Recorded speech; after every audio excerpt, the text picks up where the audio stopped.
当地时间22号中午，国家主席习近平乘专机抵达俄罗斯喀山，出席金砖国家领导人第16次会晤。当天下午，习近平在喀山同俄罗斯总统普京举行双边会晤。金砖国家领导人喀山峰会将于22号到24号举行，30多个国家的领导人和政府代表团将参会。外界注意到，这是金砖国家大扩员后的首次峰会，将关注哪些重要议题？来看报道。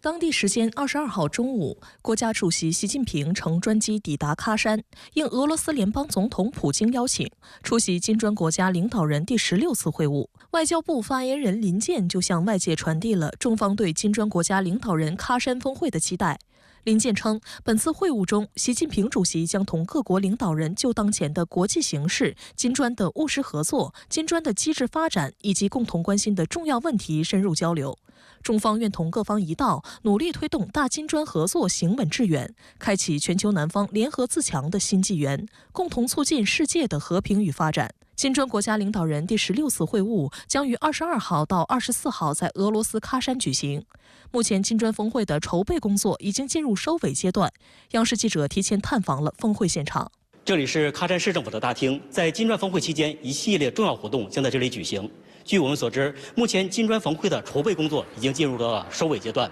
为此，喀山市政府进行了全方位的努力，比如说在机场等地兴建新的基础设施，开通由城区通往机场的快捷的铁路运输通道。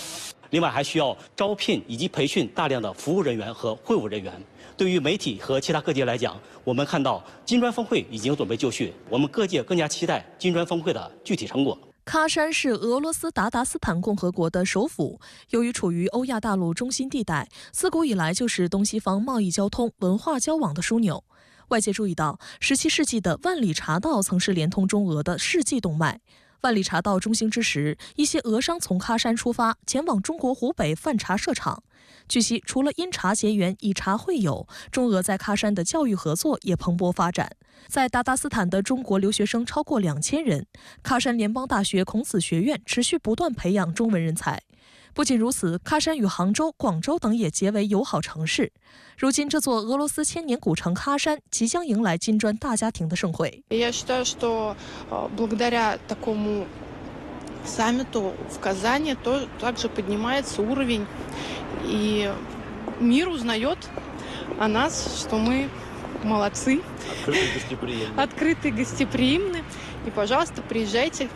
наслаждайтесь нашим городом. 据俄罗斯方面宣布，除成员国领导人，目前已有30多个国家的代表和部分国际组织负责人确认将出席金砖峰会，包括联合国秘书长古特雷斯、土耳其总统埃尔多安、巴勒斯坦总统阿巴斯、巴西前总统兼新开发银行行长罗塞夫等。此前，巴西总统卢拉在家中发生意外，造成枕骨区域受伤。鉴于医疗团队建议卢拉避免长途飞行，他将遵医嘱取消喀山之行，但仍将以视频方式出席。外界注意到，除了沙特阿拉伯此次派遣外长出席峰会外，其他成员国都派出了国家领导人。东道主俄罗斯总统普京在金砖峰会期间也将频繁举行多个双边会见。当地时间22号，普京和印度总理莫迪于金砖国家峰会期间在喀山举行会谈。当天早些时候，普京还会见了新开发银行行长罗塞夫。随后，按照峰会计划，各国领导人将在喀山市政厅出席非正式晚宴。在24号所有活动结束之后，普京还计划举行7场双边会晤，分别与巴勒斯坦总统阿巴斯、老挝总统西苏里、毛里塔尼亚总统加斯瓦尼、玻利维亚总统阿尔塞、联合国秘书长古特雷斯以及越南总理范明政会见。中国国际问题研究院研究员王友明对深圳卫视分析，除此之外，俄罗斯计划在整个金砖峰会期间举办200多场活动，包含工商、人文等多个领域，实际上向外界表明，俄罗斯在国际事务上不会轻易被西方打垮。可以说，金砖喀山峰会是自俄乌冲突爆发2年多以来俄罗斯举办了首次全球性峰会。有媒体说这是俄罗斯历史上最大规模的外交活动。所以这个俄罗斯想借此平台向外界表明，在西方极限打压下，俄罗斯并不孤立你打压围堵我是失败的。至于此次金砖峰会重点讨论的议题，外界尤其关注能否成功推出独立于美元的金砖国家支付体系。有分析认为，对俄罗斯而言，保证能源出口收入的安全，摆脱对美元的依赖，寻找有效的替代方案，是俄罗斯金融领域的迫切性问题，也是此次峰会议程的重中之重。因为俄罗斯深受美国金融制裁，他感觉到自己的这个金融安全金融体系受到了西方的威胁，所以俄罗斯急于推出一个金砖国家自己的支付体系。那么这样的一个支付体系一旦成立，它会使国际金融支付体系实现多元化，有利于全球南方国家的金融稳定和金融安全。外界注意到，在去年南非峰会的议程之中，建立金砖国家支付体系就获得很高关注。金砖国家均有意在金砖国家支付工作组指导下，进一步就支付工具展开对话，创建安全和包容的支付体系。俄罗斯财政部长西卢安诺夫9号称，金砖国家正努力开发新的国际支付体系，希望绕过政治化的西方平台，在新技术的基础上实现更快、更便宜、不受外界干扰的外贸交易。他还透露，金砖国家将继续减少美元在相互结算中的占比，转而使用本国货币，并在未来引入数字货币。外界普遍将金砖国家支付体系的推出视为对美元霸权的挑战，目的是通过减少对美元的依赖，为成员国提供更加安全的支付手段，摆脱美元支付网络的掣肘，降低美元货币波动负面的外溢效应。但是我要说的是，这样的支付体系那毕竟是个新生事物不可能立竿见影，它会遇到各种各样的挑战与困难，所以它是一个需要经营或者建设的这样的一个过程。同样值得关注的还有金砖国家如何参与到当前火热的人工智能标准的制定，打造金砖国家人工智能治理框架。关于人工智能的应用那么金砖国家要制定的金砖标准或者金砖安全监管规范，让人工智能它的利好惠及广大全球南方国家，让全球南方国家在这方面的安全性要得到一个保障。外界注意到，此次金砖峰会也是金砖国家大扩员后的首次峰会。今年1月，沙特、埃及、阿联酋、伊朗、埃塞俄比亚正式参与金砖国家合作，金砖成员国数量由5个增加到10个。金砖扩员后，有34个国家通过书面请求表达加入金砖的愿望。而在东道主俄罗斯宣布金砖暂停扩员的消息后，马来西亚、阿塞拜疆仍申请加入。观察认为，众多全球南方国家争相走近，融入金砖国家合作机制更是成为热点。在网友们看来，金砖国家合作机制之所以有吸引力，是因为金砖扩员之后呈现出大市场、大资源、大投资、大潜力的4大特点。数据显示，扩员后的金砖国家集团人口总数约为35亿，占世界人口的45%，意味着这样的市场拥有非常巨大的消费能力。另一方面，网友们注意到，金砖国家新增成员国几乎都是能源资源富集国，加上之前的俄罗斯这些国家可以说他们的能源资源占到全世界能源资源将近40%，这样一个大能源、大资源，另外就是大投资金砖国家多数都是新兴国家，像中国这样的都是海外主要的投资国。如果你加入进来以后可以得到像中国这样的真金白银的投资。新兴国家，特别是中国，在一些经济新业态方面具有前瞻性的优势或者就是已经具备和西方相媲美的优势了，例如电动车锂电池太阳能光伏这些都是经济新业态对未来拉动经济增长是一个主要的因素所以全球南方国家争相奔赴这个金砖大家庭。经越南第15届国会第8次会议21号投票表决，越共中央政治局委员、中央书记处常务书记梁强当选新任越南国家主席，任期至2026年，成为1997年以来第一位出身军旅的越南国家主席，也是越南2021至2026年任期内的第4位国家主席。不久前，梁强刚刚访问中国。22号，越南举行了国家主席工作交接。在仪式上，越共中央总书记苏林正式向新任国家主席梁强移交了国家主席各项任务。此前，苏林同时担任越共中央总书记和国家主席2个职位。梁强在交接仪式上强调，将尽力学习、保护、继承和发挥苏林总书记和历届国家领导所取得的成就。此前一天，越南国会以电子投票通过梁强出任新任越南国家主席的决议。投票结果显示，440名与会代表全部投赞成票，占越南国会代表总数91.67%。在就职演说中，梁强承诺增强越南的国防力量，并且推行独立和多边外交政策。他还强调，要维护和加强党内团结，建设一个廉洁、强大、真正的社会主义法治国家。越南政坛有4驾马车之称，指的是越共中央总书记、国家主席、总理、国会主席4个角色。根据越南集体领导制的传统，4驾马车对应的职务往往由4个不同的人分别担任。在此前的2个多月时间里，国家主席一职由越共中央总书记苏林同时担任。上一次出现这种情况是在2018年10月至2021年4月期间，已故越共中央总书记阮富仲同时担任越共中央总书记和越南国家主席。如今，越南政坛全新的4驾马车已全数亮相，并回归一人担任一职的局面，分别是越共中央总书记苏林、国家主席梁强、总理范明政、国会主席陈清敏。上半年先是选出苏林作为越共总书记，之后呢，很快又宣布说越南将在10月举行国会的选举，然后并且要选出这个主席。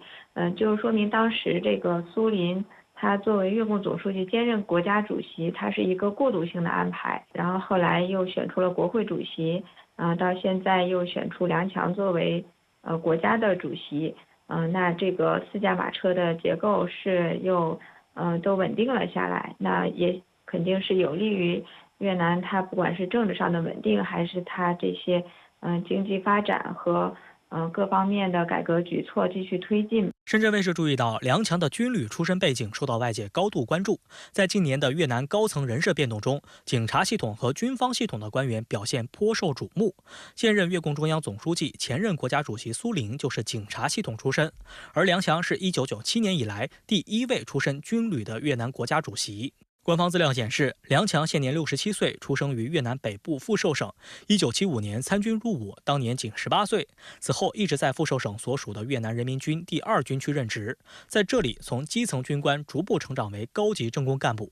2016年，梁强首次当选为越共中央委员。梁强首次进入越共中央政治局是在2021年。不过，此后越南政坛出现了一系列变动，直到今年5月16号，越共中央正式决定任命梁强为越共中央书记处常务书记。这也是进入20世纪以来人民军将领第一次主持书记处工作。当选国家主席前，梁强是越共第13届中央政治局委员，越南第15届国会代表。梁强比较擅长在党内各派之间保持一个平衡的这么一个角色。之前也是和这个越共的总书记阮富仲一起推动内部的反腐运动，在这方面也取得了很大的支持，在党内事务上取得了比较大的发言权。那在经济上呢，他可能相对于范明政来说，风格也较为稳健，能够起到一个比较好的平衡作用吧。所以总体上看呢，越南还是希望能够既是保持一个灵活性，同时也有一个相对中立平衡的角色，走一个更加务实的一个路线。需要指出的是，在当选国家主席前，梁强所在的中央书记处是越共的中央执行机构，负责党务。近年来，中央书记处常务书记有时也被观察者归入4驾马车加1的框架中。在越南党和国家的重要会议场合，常能见到4驾马车加1的5名任职者的合影。梁强就曾和苏林、范明政、陈清敏共同出席极小范围的主要领导人会议，并在越共中央会议上并排就坐主席台。此外，梁强在主持书记处工作的头2个月里，时常出现在重要的外交场合，并担任重要角色。当时，已故越共中央总书记阮富仲已经病重，在此期间，梁强曾在阮富仲会见俄罗斯总统普京前，代替不方便行动的阮富仲，陪同普京和越共中央高级干部们见面握手，并引导普京前往阮富仲的座位。就在当选国家主席前，本月9号至12号，梁强访问中国，期间受到中国最高领导人的会见。梁强在访华期间强调，越中是山水相连的社会主义邻邦，越南十分珍视中方在越民族独立解放时期和社会主义建设进程中向越方提供的宝贵支持，一贯将发展对华关系作为越总体外交的客观需要、战略选择和头等优先。当前，两党两国关系发展强劲，越南将继续同中方一道落实好近年来两党两国最高领导人达成的重要共识，进一步加强两党两国关系，促进各领域各方面交往合作走深走实，更好管控解决分歧，巩固和深化同志加兄弟精神，推动越中全面战略合作伙伴关系和越中命运共同体建设不断取得新成就。中方曾多次强调，始终把越南视为周边外交的优先方向。越南方面也多次强调，对华关系是头等优先。当前，中国是越南最大的贸易伙伴，越南是中国在东盟内最大贸易伙伴。商务部的最新数据显示，中越双方贸易额连续3年突破2000亿美元，今年前9个月已经达到1903.8亿美元，同比增长17.6%。越南是中国在海外重要的投资目的地。1至8月，中国企业对越直接投资19.7亿美元，保持较快增长。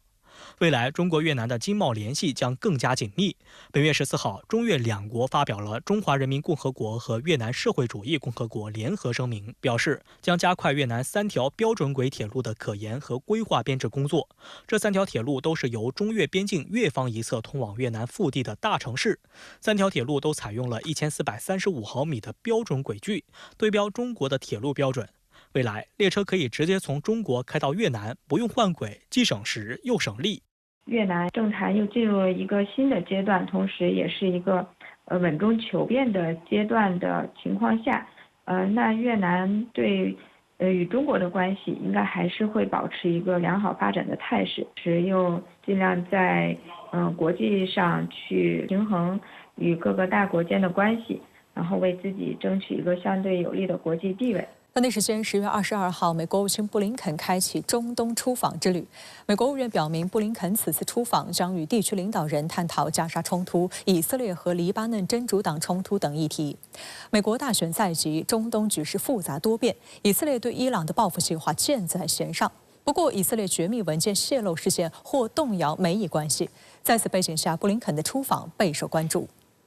当地时间10月22号，美国国务卿布林肯抵达以色列，开启自2023年10月新一轮巴以冲突爆发以来对中东地区的第11次访问。美国国务院表示，布林肯将在中东与地区领导人就结束加沙冲突的重要性、如何为战后的巴勒斯坦制定计划，以及如何通过外交手段解决以色列和黎巴嫩真主党之间的冲突等议题进行讨论。美国国务院透露称，布林肯此次出访的行程将从以色列开始，但并未透露行程的其他目的地。布林肯访问中东，所谓劝和促谈，只是做做样子给国内的选民看的，实际上不起到任何的效果。而且呢，我们看到美国只关心以色列的人质安全的救治问题，却对于这个巴勒斯坦和黎巴嫩的平民人道主义危机熟视而睹。所以注定布林肯这次仍然是无功而返。本轮巴以冲突爆发以来，美高官频繁到访中东。布林肯此前开展10次中东之行，但都未取得实质性成果。9月初，美国称加沙停火协议谈成90%，但以色列总理内塔尼亚胡随后否认了这一说法，称停火协议并未接近达成。卡塔尔半岛电视台曾援引巴勒斯坦政治家哈南·阿什拉维的表态称，美国政府一边发表关于加沙地带人道灾难的空话，流下鳄鱼的眼泪，一边向以色列共舞，其虚伪程度令人震惊。21号，中共中央政治局委员、中央外办主任王毅应约同中日高级别政治对话日方牵头人、日本国家安保局长秋叶刚男通电话。双方就中日关系和共同关心的问题交换了意见。与此同时，日本海上自卫队的加贺号护卫舰正在美国加州进行航母化测试，美军 F-35B 战机已在该舰上完成首次降落。此举释放了哪些信号？来看报道。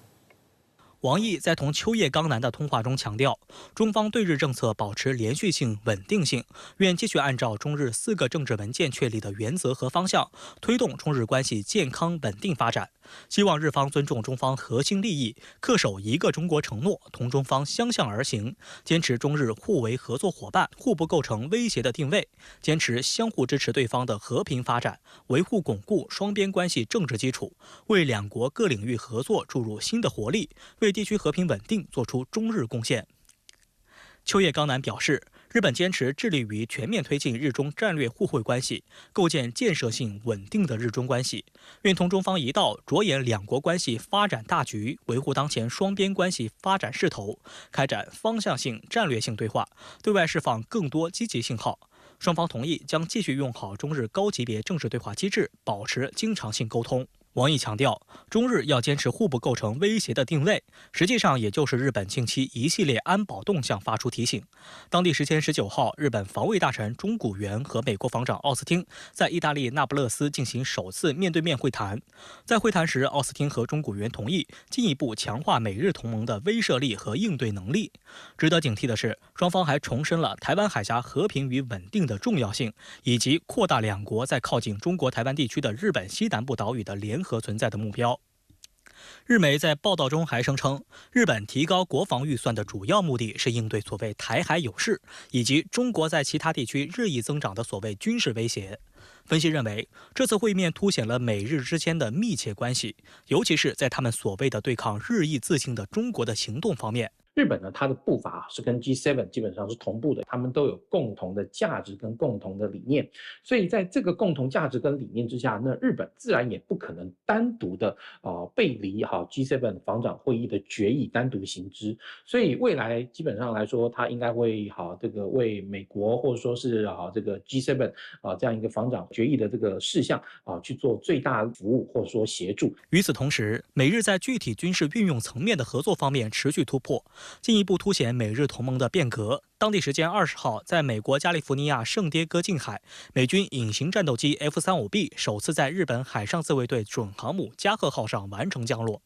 根据美国国防部发布的消息，加贺号将进行2到3周的海上测试。在此期间，美国马里兰州帕图克森特河海军航空站的第23空中测试和评估中队的测试小组将在加贺号上完成一系列的 F-35B 上舰操作测试，包括 F-35B 的短距离起飞、垂直着陆和机载操作等。测试结果将为出云号和加贺号的后续改装提供参考依据。日本政府在2023年防卫预算中为出云号和加贺号的航母化改装拨款52亿日元。按照计划，航母化改装将分为2个阶段。第一阶段主要针对飞行甲板和起降系统，具体包括将舰首部分从梯形改为长方形，重新粉刷标识线，为甲板涂装耐高温涂层，以承受 F-35B 发动机喷射的高温气流，为 F-35B 配备滑跃起飞甲板和垂直降落辅助系统等。今年3月，加贺号已完成第1阶段改造，并前往美国进行测试。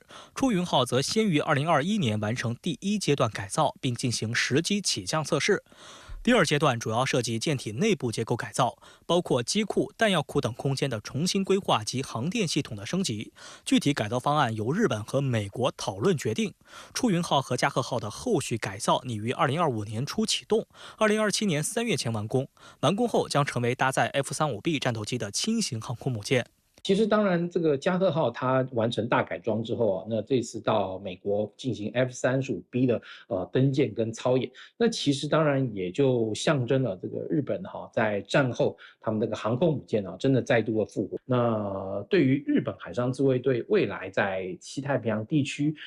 对美军的这个协作，它的能力会大幅的强化。目前，日本已经从美国订购147架 F-35，包括42架 F-35B， 其中首批6架 F-35B 将在今年年末交付。因此，此次航空自卫队派出约20人随加贺号前往美国参与测试。后续，日本航空自卫队会将 F-35B 部署到九州岛的新田园基地，此处是日本提出保卫其偏远南部岛屿的重要基地，可以触及钓鱼岛附近海域。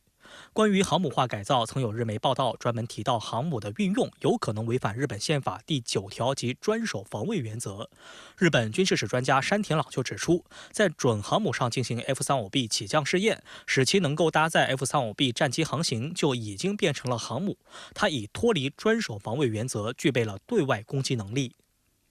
对此，中国国防部发言人张晓刚去年12月就曾指出，近年来日本不断突破和平宪法约束，谋求发展进攻性武器，开历史倒车，危害地区和平稳定，引发周边邻国和国际社会高度警惕和强烈担忧。王毅与日本国家安保局长通话时表示，中日关系实现平稳开局，这是否意味着中日关系向好呢？主持人好，是的，这意味着中日关系开始好转，起码意味着石破茂政府有意改善与中国的关系。石破茂就任日本首相以后，在国会发表的施政演说时说，日本将推进与中国的战略互惠关系，推动两国各层级之间的沟通交流，努力与中方共同的打造建设性的、稳定性的中日关系。这与前首相岸田的对华政策明显不同。岸田的基本策略呢，是与美国站在一起来制约中国。石破茂在老挝举行的东亚合作领导人系列会议期间，首次与中国总理李强会晤，表示呢将全面推进两国战略互惠关系，努力构建建设性稳定的双边关系。日方无意同中国脱钩断链，在台湾问题上呢，坚持日中联合声明所确立的立场没有改变。现在呢，王毅和秋野刚男通话，表明两国交流又进了一步。中日高级别政治对话是从2015年开始的，双方同意中日关系呢关乎两国人民根本利益，开启高级别政治对话是两国加强高层战略沟通的重大举措，有助于积累共识、管控分歧，形成中日关系稳定向好的势头。同年呢，举行了首次中日高级别政治对话。王毅同日本国家安保局局长通电话时说，双方呢将继续用好高级别政治对话机制，保持经常性沟通。这似乎预示着，只要日本在中国的核心利益上，特别是台湾问题上，能够足够尊重中国的立场，中日间呢还有更高级别的会晤，促进中日关系走向稳定，为两国各领域合作注入新的活力。王毅说，中日关系实现平稳开局，希望日本新内阁展现新气象，中日关系实现新出发，都是很积极的信号。但是，日本防卫大臣中谷元和美国防长奥斯汀会见时，仍讨论了如何应对所谓中国军事威胁。改装后的日本准航母加贺号在美国完成 F-35B 战机首次降落，那这又如何理解呢？中日关系向好，并不意味着以好败好，能够管控分歧，保持经常性的沟通和交流，不要互相对抗，就算是稳定正常。美日呢是军事同盟，他们之间在军事领域的合作会更紧密，而且呢，同时把中国视为对手，或者说潜在威胁。在这样的背景下，就不能理解美日防务官员为何总穿着一条裤子。石破茂政府有与中国推动战略互惠的愿景，但同时呢，也有提防中国军事力量的策略，在不断突破和平宪法约束，谋求发展进攻性武器，成为亚洲军事强国方面，石破茂和岸田、安倍都是一脉相承的。他们总是通过散布虚假叙事，通过渲染所谓中国军事威胁，来为自身扩军强武制造借口。实际上呢，给亚太地区带来安全威胁和军事威胁。他们的伎俩在这次就表现得淋漓尽致。先呢是美日防长会面，说近日在日本周边的军事行动，两人呢都有强烈的危机感。接下来呢就发生改装的加贺号准航母上美制的先进战机 F-35B 首次起降的事儿。实际上呢，这不是美国舰载战斗机第一次降落日本准航母。2021年 F-35B 战机呢就在出云号准航母上降落过。日本自卫队有不能建造航母的法律限制，但是日本不说呢是航母，而是说成是多用途护卫舰，企图蒙混过关。虽然加贺号、出云号的航母化还有一段路要走，形成战斗力呢也不太容易，但是日本自卫队已经脱离了专守防卫原则，具备了对外进攻的能力。美国将在2周后举行总统选举，扬言一当选就要结束俄乌冲突的特朗普民调占优。在此背景下，美国防长奥斯汀21号突访乌克兰首都基辅，宣布再向乌提供4亿美元军援，被认为是安抚乌方焦虑情绪。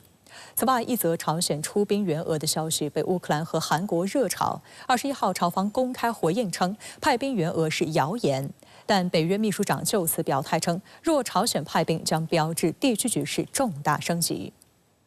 美国国防部长奥斯汀21号突访乌克兰首都基辅，与乌克兰总统泽连斯基举行会晤。这是他担任美国防部长以来第4次访问乌克兰。奥斯汀在乌克兰外交部发表讲话，重申美国将继续坚定支持乌克兰。奥斯汀访问乌克兰期间，美国政府21号宣布再向乌克兰提供4亿美元的军事安全援助。这批对乌军事援助以火炮弹药为主，包括与海马斯多管火箭炮系统适配的弹药、迫击炮及炮弹、装甲车和反坦克武器等。相关武器装备将直接从美国国防部库存中调取。据五角大楼当天发表的声明，自2022年2月乌克兰危机爆发以来，拜登政府已向乌克兰提供超过595亿美元的军事安全援助。乌克兰总统网站21号报道，泽连斯基与奥斯汀就授权乌方使用西方援助武器对俄本土军事目标实施远程打击、扩大无人机、导弹、炮弹和防空系统产能等问题进行了讨论。泽连斯基还向奥斯汀介绍了乌方的胜利计划越冬筹备工作、防空能力等相关情况。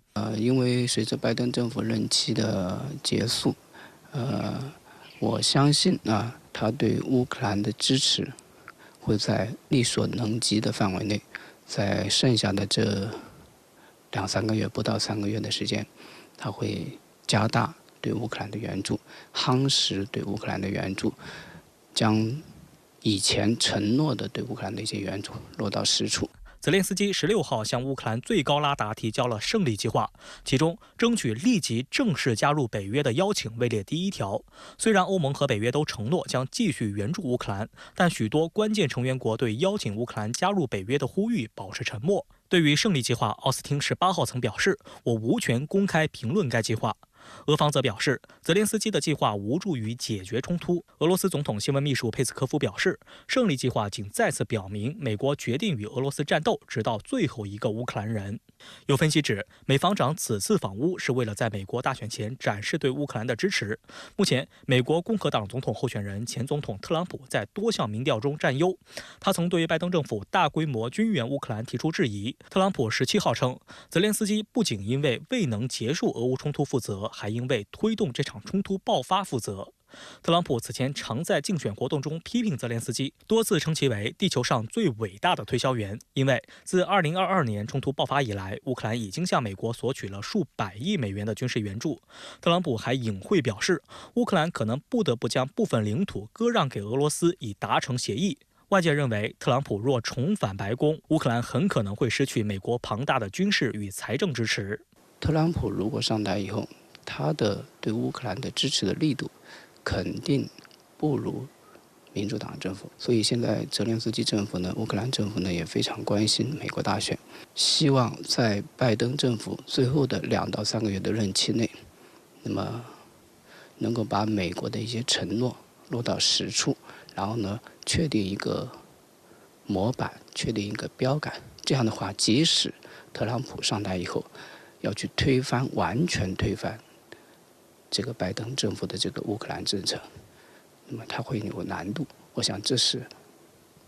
泽连斯基现在要做的工作。目前，乌克兰在俄乌战场形势不利。泽连斯基21号召开了最高统帅部会议，会议还特别讨论了在俄境内库尔斯克的行动。泽连斯基表示，俄罗斯原计划在乌克兰境内建立缓冲区，但目前乌克兰将缓冲区建立在俄罗斯边境附近。实际上，乌克兰在库尔斯克的行动也日益被动。美国智库战争研究所表示，已有实证表明，俄军已收复库尔斯克地区46%的领土。由于当地进入雨季，地面变得泥泞不堪，这对拥有大量履带式车辆的俄军有利，装备更多轮式车辆的乌克兰军队则面临更大劣势。随着乌军在其他前线战斗力的下降，有批评声认为，乌克兰对库尔斯克的进攻带来的风险超过了收益。在在前线，俄军近期持续向乌东重镇波克罗夫斯克和托列茨克推进，当地的大多数平民已经撤离。俄国防部17号宣称，在乌东控制2处村庄，其中1处距离波克罗夫斯克仅有约10公里。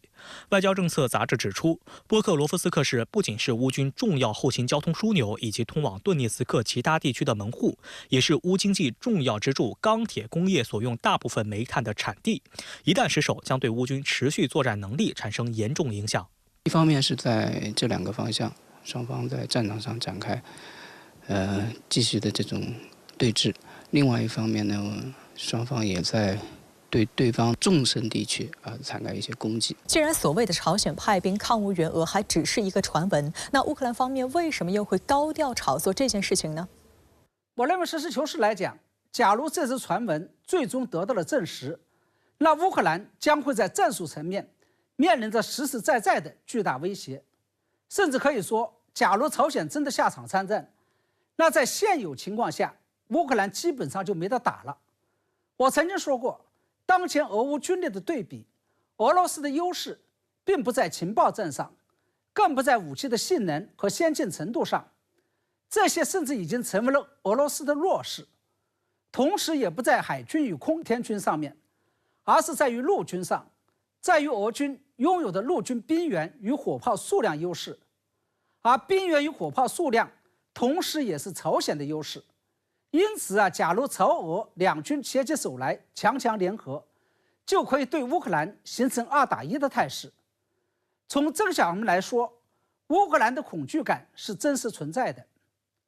不过从战略层面来说，乌克兰猛炒这件事情，其目的是要借这件事情给以美国为首的北约施加强大的政治压力，以实现让乌克兰火线加入北约，以及让北约直接下场参战的目的。大家知道，从过去近3年来的战场态势来看，假如北约不下场参战，让乌克兰独自打败世界第2军事强国俄罗斯，几乎是不可能完成的任务。在这种情况下，把北约拖下战场，就成为了乌克兰政治与外交努力的首要目的。而且包括波兰在内的一些中东欧国家，也早就有下场参战的冲动，但都被美国为首的北约大国以防止战事外溢成为第3次世界大战，以及防止核大战为由给摁住了。但是乌克兰并没有死心，几天前还放出了不让加入北约我就造核武器的言论。我认为这一言论威胁不到俄罗斯，主要是用来威胁北约的。而现在所谓的朝鲜派兵抗乌援俄传闻，这成为了乌克兰拉北约下水的又一个难得的借口。而面对乌克兰的压力，美国和北约几乎是同时打起了太极拳，说正在密切关注所谓的朝鲜派兵抗乌援俄这件事情，但目前尚无法证实。也就是说，跟俄朝双方一样，美国和北约也进行了模糊化的处理，既不肯定也不否定。我认为北约的谨慎态度情有可原，因为过去3年来，这场俄乌战事的形态是人类历史上前所未有的，也就是具有某种代理人战争的性质，由俄乌2国在前线打，而相关国家则各自在后方支持。而假如朝鲜直接下场了，那也就意味着战争性质已经发生了根本改变，已经开始外溢并且扩大化了。在这种情况下，北约也就找不到理由光是在幕后拱火剃刀子了，而是要被迫下场参战了。而对于拜登政府来讲，他们的难处还在于不想在美国总统大选前来面对战争已经扩大化了的事实，以免影响哈里斯的选情。我们看到，对于所谓朝鲜派兵抗乌援俄的传闻，朝方不仅召见俄罗斯驻韩大使提出了严正抗议，而且韩国总统尹锡悦先是会见英国外交大臣拉米后，又跟北约秘书长吕特通电话，紧急商讨这件事情。那对此您有怎么分析呢？我认为，其实韩国担心的并不是所谓朝鲜派兵抗乌援俄传闻这件事情本身，因为俄罗斯与朝鲜都是2个主权国家，有权决定自己的外交与军事动作。而且就算是朝鲜真的派兵抗乌援俄，那也只是对乌克兰与北约产生了直接的冲击，对韩国影响不大。韩国担心的是，